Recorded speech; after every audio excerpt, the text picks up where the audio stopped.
जिसको प्रशांत किशोर गांव-गांव गली-गली घूम करके और वो निचोड़ एगो निकाला कि आखिर बिहार पिछड़ा हुआ है या काहे। ऐसा थोड़ा है कि बिहार में वोट नहीं होता है, बिहार का लोग वोट नहीं देता है, वोट देते देते तो जिंदगी गुजर गया लेकिन समस्या नहीं बदला।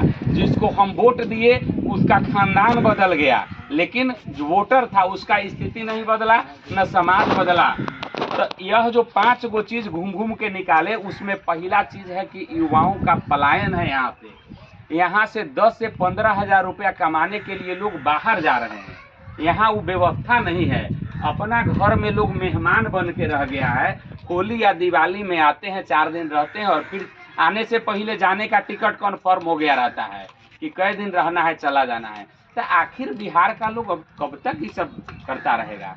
तो ये कहते हैं कि यहाँ वैसा रोजी रोटी का साधन उपलब्ध कराया जाएगा, वैसा उद्योग लगाया जाएगा, वैसा कारखाना लगाया जाएगा जिससे 10 से 15 हजार रुपया का नौकरी जो है वहाँ पर उपलब्ध हो जाए, लोगों को मिल जाए। अब शौक से जाने वाला तो बहुत है, जरा लाख 2 लाख कमाना होगा वो थोड़ा ही जा रहेगा, लेकिन मजबूरी में लोग को घर नहीं छोड़ना पड़े।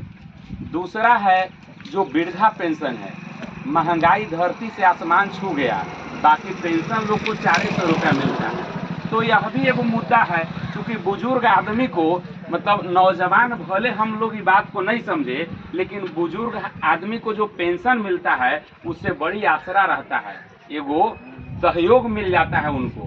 तो इसके लिए 400 से 2000 रुपया किया जाए, 2000 रुपया पेंशन दूसरा प्रमुख वादा है। तीसरा है जो महिला लोग है वो घर में रहती हैं, उनको कोई काम नहीं रहता है, उनको पैसा रहता, पूंजी रहता तब ना छोट छोट कोई काम करते।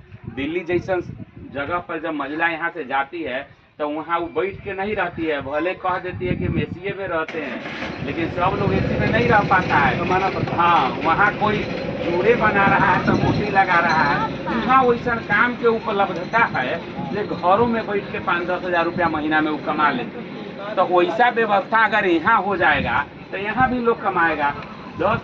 यहाँ जो है 5 लाख रुपया सरकारी गारंटी पर लोन मिलेगा महिलाओं को, और जिसका 4% ब्याज लगेगा। जैसे 100 रुपया आप किसी साहूकार से लेते हैं तो 12 महीना में 60 रुपया ब्याज लगता है, 5 रुपये सैकड़ा के हिसाब से, लेकिन वो आपको देगा तो 100 का 4 रुपया लगेगा 1 साल में। तो फायदा है, ये मिलेगा तो कोनो अचारे बनाना शुरू कर देगी, कोनो पापड़े बनाना। आज जानते हैं गांव में मात्र 2 गो लोगों को कोनो नया काम करने का दिक्कत है, 2 गो अगर कर लिया, सक्सेस हो गया तब पूरा गांव काम करेगा। तो मतलब प्रोत्साहन मिलेगा, लोग काम करेंगे। चौथा जो बच्चा सब है 15 साल से कम का, उसको बढ़िया शिक्षा दिया जाए। जैसे एगो बहुत बड़ा बिल्डिंग खड़ा होता है और उसका जो कुर्सी होता है, जो नींव होता है, वो मजबूत होगा तो बिल्डिंग बढ़िया होगा, मजबूत रहेगा। उसी तरह आदमी के जीवन में शिक्षा का महत्व है।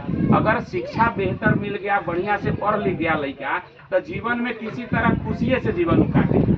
तो शिक्षा का व्यवस्था बढ़िया हो, इसका चौथा है। 5वां जो लोग किसानी करते हैं, बहुत लोगों के पास बहुत खेती है, लेकिन काम खेती उतने करते हैं जितना से साल भर का भोजन मिल जाए। तो मनरेगा के तहत जो मजदूर होते हैं, जो किसान